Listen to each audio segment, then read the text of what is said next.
I've made billions of dollars of failures at Amazon.com. Literally, billions of dollars of failures. It's easy to have ideas. It's very hard to turn an idea into a successful product. Do something you're very passionate about.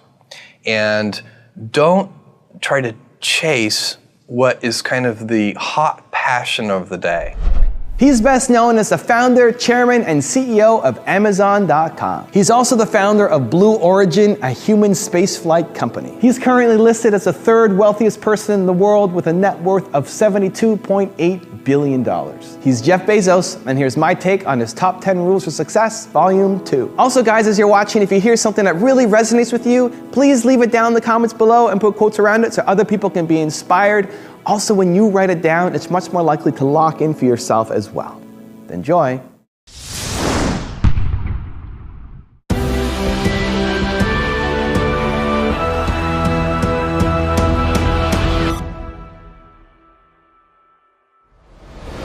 My job, one of my jobs as the leader of Amazon, is to encourage people to be bold.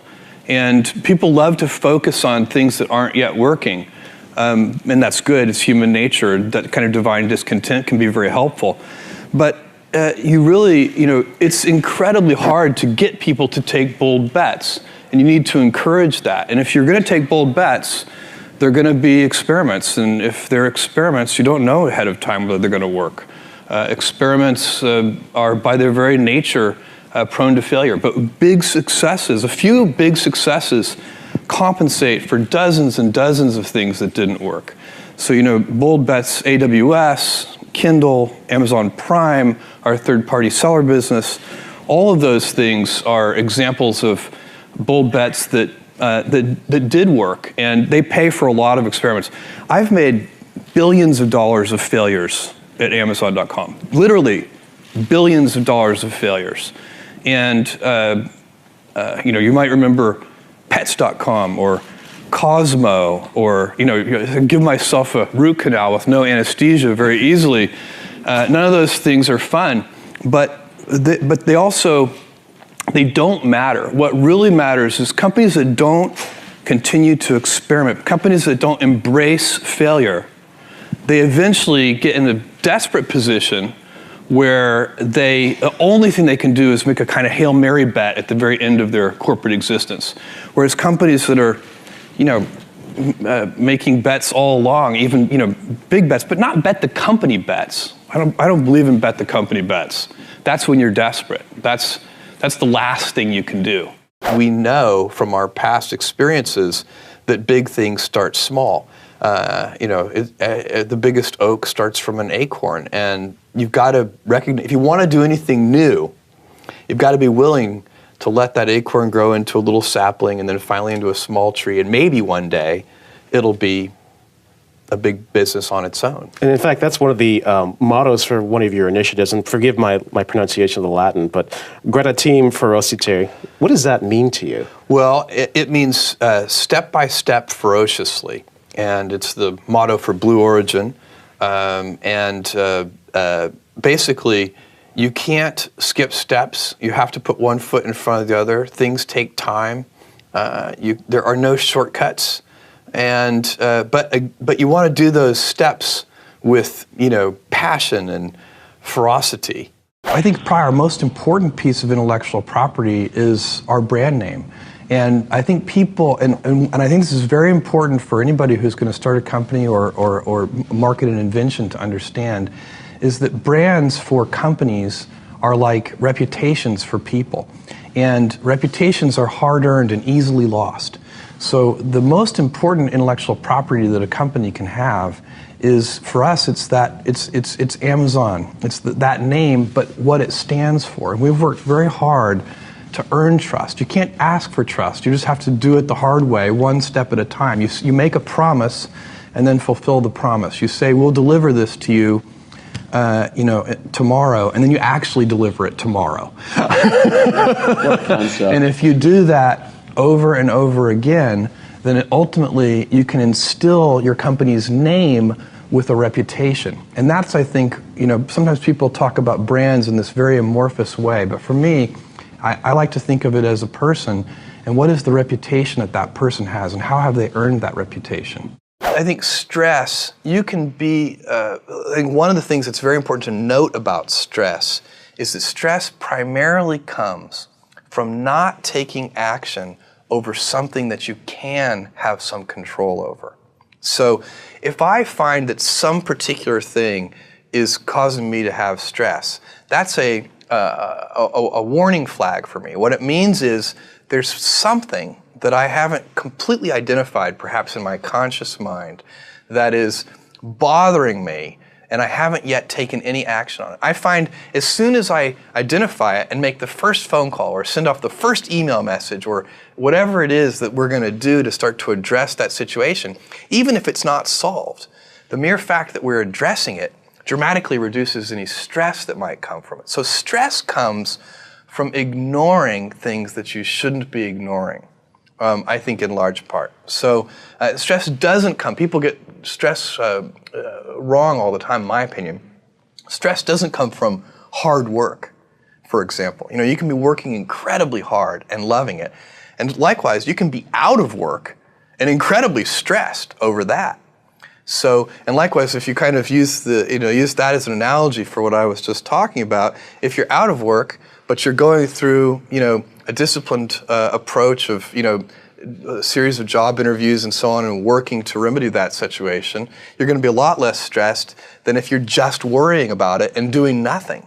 If you're giving a great customer experience, the only way to do that is with happy people.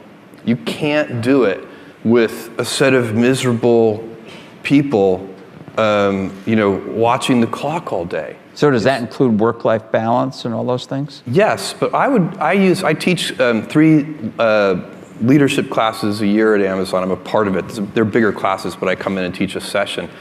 And I always talk about work-life balance, except I like to use the phrase work-life harmony rather than balance, because to me, balance implies a strict trade, whereas I find that when I am happy at work, I come home more energized, I'm a better husband, a better dad, and when I'm happy at home, I come in and better boss and better colleague. And so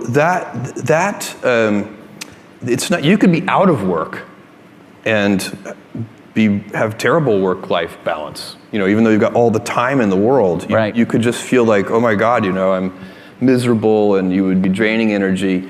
And so you have to find that harmony. It's a much better word. And I think for most people, it's about meaning.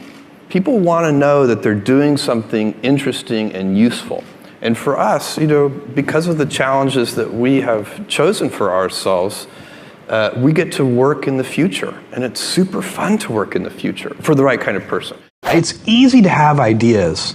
It's very hard to turn an idea into a successful product. There are a lot of steps in between, and it takes persistence, relentlessness.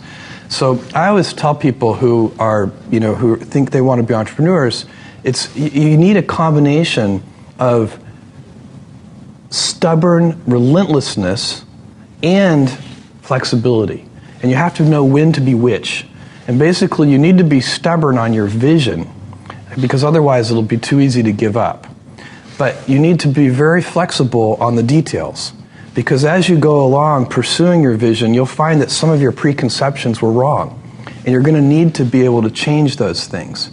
So I think taking an idea successfully all the way to the market and turning it into a real product that people care about and that really improves people's lives is a lot of hard work. I had some family role models, and I had some other people, some sort of historical role models that I really looked at too. So certainly my grandfather was a serious role model for me. I just had spent so much time. I think you learn different things from grandparents than you learn from parents. It's a great. I would encourage anybody to try to spend time not only with their parents but with their grandparents. But I also had. 2 people I always would read about were Thomas Edison and Walt Disney. Those were sort of my 2 biographical heroes. I've always been interested in inventors and invention, and Edison, of course, just for a little kid and probably for adults too. I still feel this way, at least, is not only the symbol of that, but the actual fact of that. The just incredible inventor, and I've always felt that there's a certain kind of important pioneering that goes on from an inventor like Thomas Edison. And then Disney was a different sort of thing. He also, a real pioneer and an inventor and doing new things.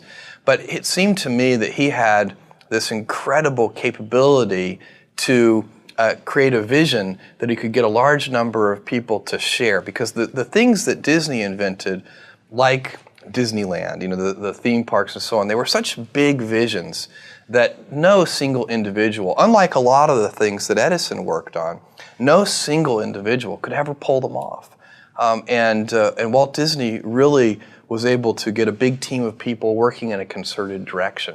I don't really remember the exact day or anything, but when I was in college is when I started thinking about wanting to be an entrepreneur someday. So I was not the kid with the lemonade stand. I wasn't one of these kids who was always trying to raise money. I always wanted to be a scientist when I was little, but I'd also always loved computers.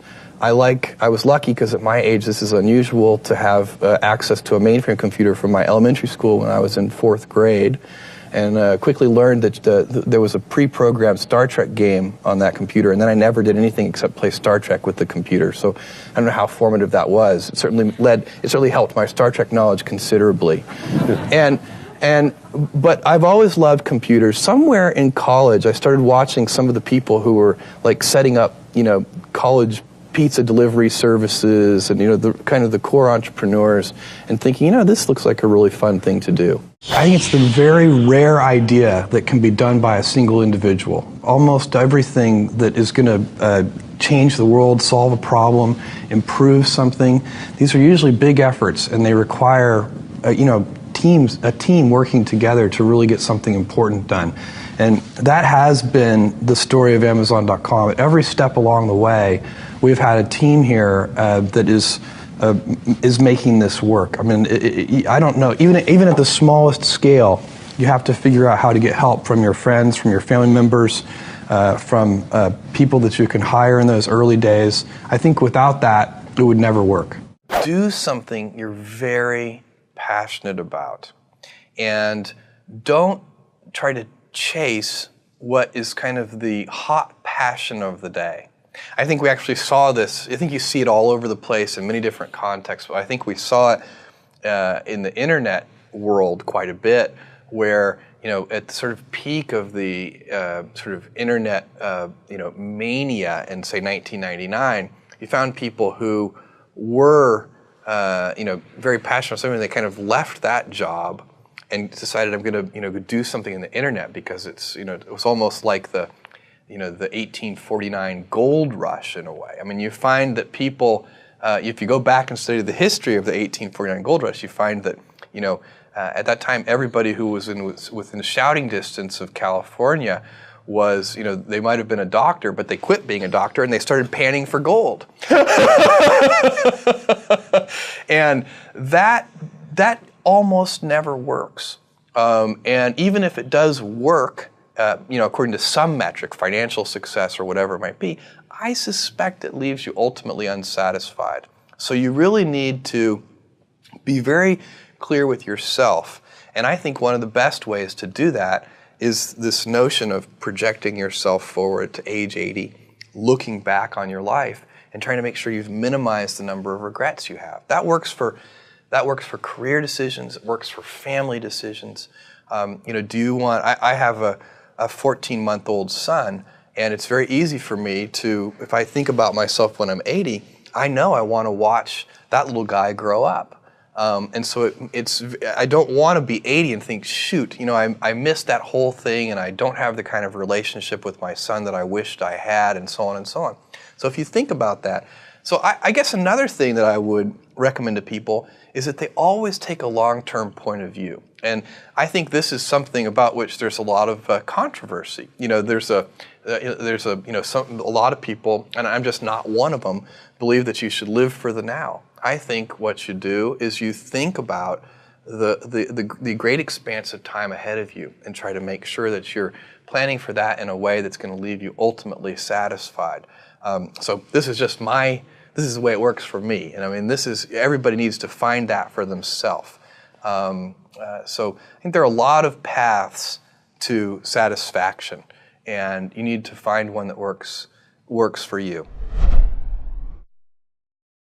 Thank you guys so much for watching. I'd love to know, what did you think of this video? And in general, what do you think of our Volume 2 series? Leave it down in the comments below. I'm super curious to find out what you have to say. Also, I'd love to learn, what did you take from this video? What did you learn from Jeff today? Which clip resonated the most with you? And what are you going to immediately apply to your life or your business somehow? Please leave it down in the comments and I'm going to join in the discussion. Finally, I want to give a quick shout out to Carolyn Owens. Thank you so much, Carolyn, for picking up a copy of my book, Your One Word, and posting a picture of it on Twitter. I really, really, really appreciate the support, and I hope you're enjoying the read. So thank you guys so much for watching. I believe in you. I hope you continue to believe in yourself and whatever your one word is. Much love. I'll see you soon.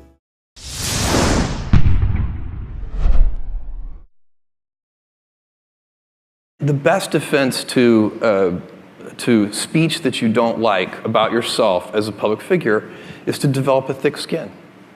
It's really the only effective defense, because you can't stop it.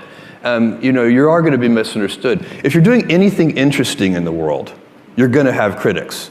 The only way, if you absolutely can't tolerate critics, then don't do anything new or interesting. And then you can insulate yourself. Then think how wonderful your life will be. Is that the Bezos principle? Yeah. Usually people, if you see something, I don't know, you're kind of a public figure, and things have probably been written about you that you didn't think were nice. That's true. And my advice, if you came to me and said, Jeff, somebody wrote this and it really hurt my feelings, what should I do? I would say, go stand on a street corner and watch in a crowded urban area and watch all the people walk by. And think about what they're thinking about. I bet you none of those people are thinking about you. If you're standing on that street corner, and really, in your mind, you can do this thought experiment, like, okay, there's a woman who just walked by. What's she actually thinking about? Probably maybe what she's going to cook for dinner that night, or that the argument that she had with one of her employees, or whatever it is. Like, it's not about us. A lot of small book publishers and other smaller companies worry that the power of Amazon gives them no chance. You got to earn your keep in this world. When you invent something new, if customers come to the party, it's disruptive to the old way. Yeah, but I mean, there are areas where your power is so great and your margin, you're prepared to make it so thin that you can drive people out of business, and you have that kind of strength. And people worried, is Amazon ruthless in their pursuit of market share? The internet is disrupting every media industry, Charlie. People can complain about that, but complaining is not a strategy. Amazon is not happening to book selling. The future is happening to book selling.